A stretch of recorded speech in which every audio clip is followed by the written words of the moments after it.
Hello. Hello. No energy. Let's try it again. Good evening, everyone. Good evening. It's truly a pleasure to be here. It's one of my favorite schools, regardless of what he said about Syracuse. And I'm delighted to join you at Engineers Week and discuss a few things about myself, about BA Systems and others.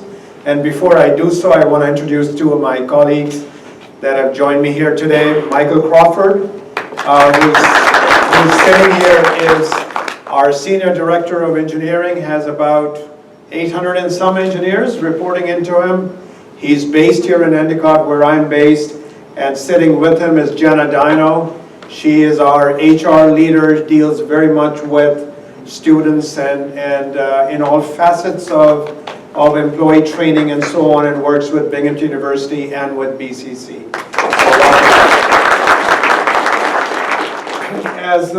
As Dean Kalkar said, I'm leading this business called Controls and Avionics Solutions. It's been my privilege and honor to do so for the past 16 years or so.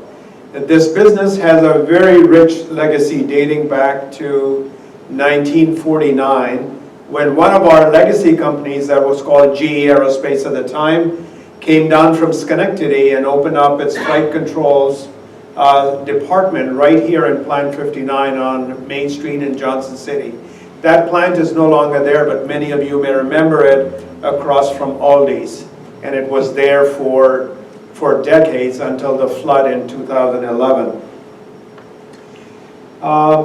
In 1993, GE divested that part of the business called aerospace, and we became Martin Marietta for a short time, and then merged with Lockheed to become Lockheed Martin. And then in 2000, BA Systems acquired us. So that's been our history: GE, Martin Marietta, Lockheed Martin, BA Systems, and who knows what the future takes us. I joined GE as a young design engineer, completing my graduate studies in mechanical engineering from Syracuse. So I'm what used to be called the Orange Man, now simply Orange. I had the fortune of being assigned to some very exciting projects right out of school. One of them that's been etched in my memory, which is designing a 141 horsepower motor for a torpedo application that was 6 inches in diameter and 6 inches long. And if you compared it to an industrial motor of that horsepower, it would have been about yay big. So it was a tenth of its size or less, but it only had to last 8 minutes. So that's why it was so small. That project didn't go forward, but I learned a lot about working as a team and working on a very challenging project where some of my graduate work came into play, as well as bringing into application things like ANSYS and thermal analysis, which you take for granted today, but in that day it was something novel. So I'm dating myself, but that's how it was. A few years into my engineering curriculum, my leadership decided that I could do less damage if they just pushed me into management and not have me design anything. And so that's how I ended up in engineering management, moved from business to business within GE, including a stint at GE Engines in Cincinnati. And then eventually I migrated into other disciplines like strategic planning, business development, project management, to prepare myself for a general manager position, which I ended up taking a couple of decades ago. And so what it did was it exposed me to different business cycles on what to look for when you are managing a business, and as well as how do you grow a business. Those dimensions came very handy when I got into my current position. The business I lead today, as Dean Kalkar said, designs, develops, and manufactures flight-critical systems, such as flight controls, full authority digital controls, and other mission systems. So The cheat sheet is, if you're taking a trip on a commercial aircraft, which has a GE engine on the wing, most probably it is our controls that are transporting you safely from one destination to another. Of course, every GE engine has our engine controls, but some of the airplanes have other flight controls, but most of them, especially the Boeing aircraft, will have our flight controls. In fact, every second, there is a plane that takes off enabled by our systems somewhere on the globe. That is quite a responsibility. And so safety, designing for one failure in a billion hours is paramount for us. That's the thing we focus on. That's what our engineers are trained to do. Look for every element of redundancy to ensure that there will be a safe operation, and then all of the 600 airlines or so that operate planes with our systems on board will safely carry passengers from one city to another city. We have a mission that we live by, which is we innovate for those who move the world. On the military side, about 30% of my business deals with the military, and so you will find our flight controls on almost every modern fighter, transport, cargo, rotary wing, and there our mission is we protect those who protect us. So the war fighters that fly our airplanes have to be assured that they will be safe, that they will be able to carry out their mission as intended. You may know that BAE Systems was a founding member of the Watson School of Engineering back in 1983. We weren't BAE Systems then, we were GE then, one of the predecessor companies that eventually led to BAE Systems here. And even back then, technology was developing at a rapid rate, and we needed a graduate program for our engineers.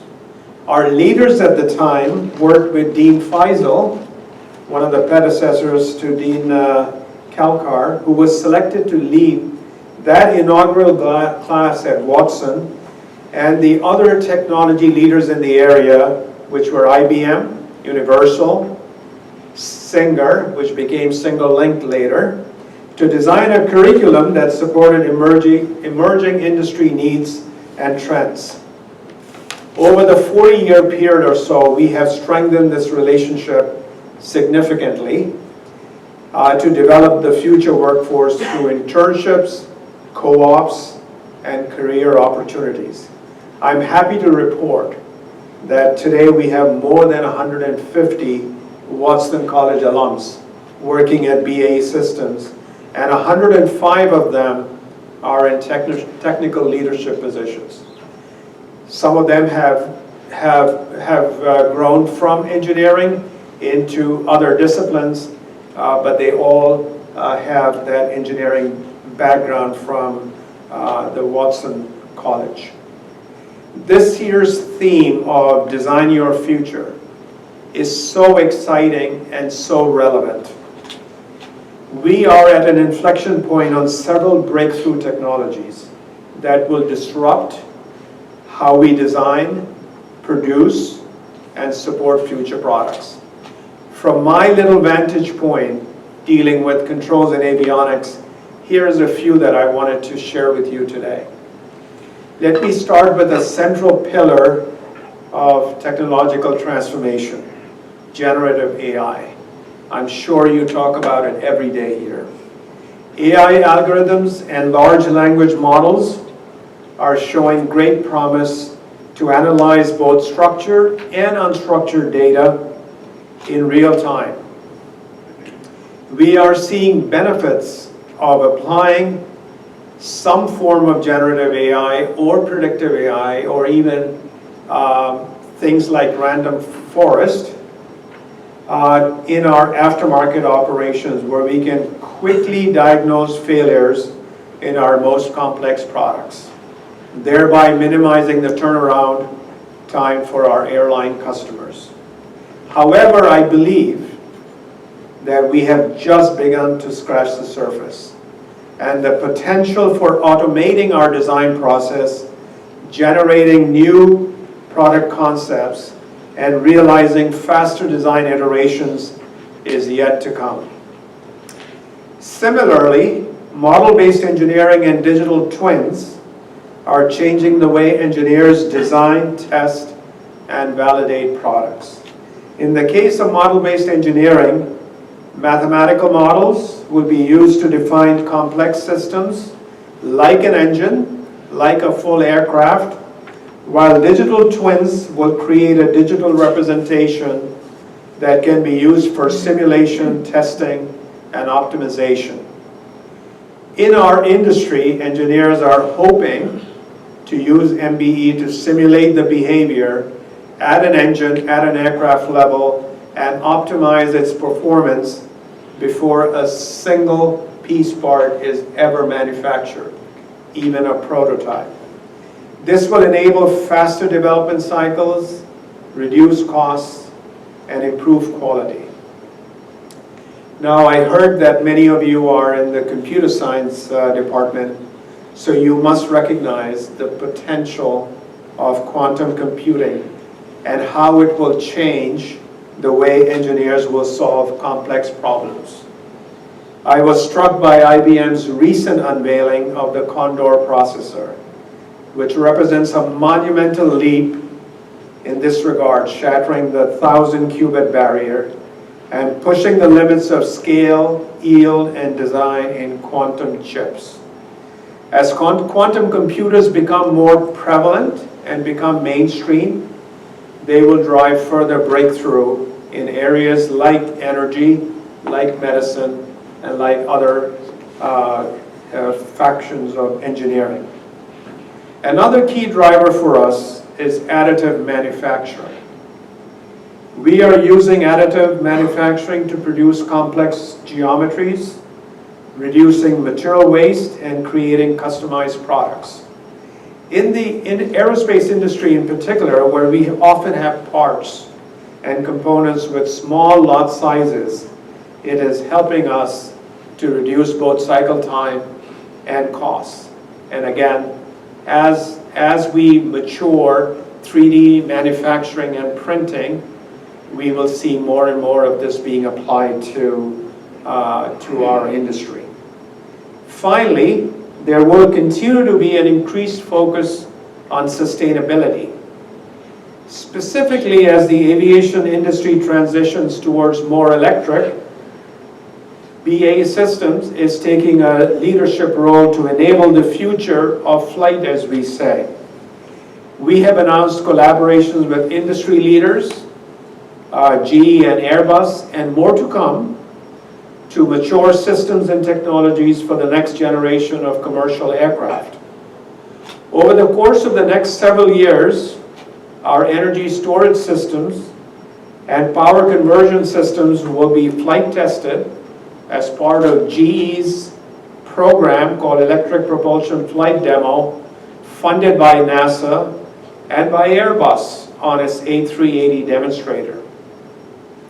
As Dean Kalkar said a few months ago, I joined him and President Stenger right here in announcing a memorandum of understanding between BAE Systems and Binghamton University that solidifies our mutual commitment to advancing energy storage and power conversion technologies.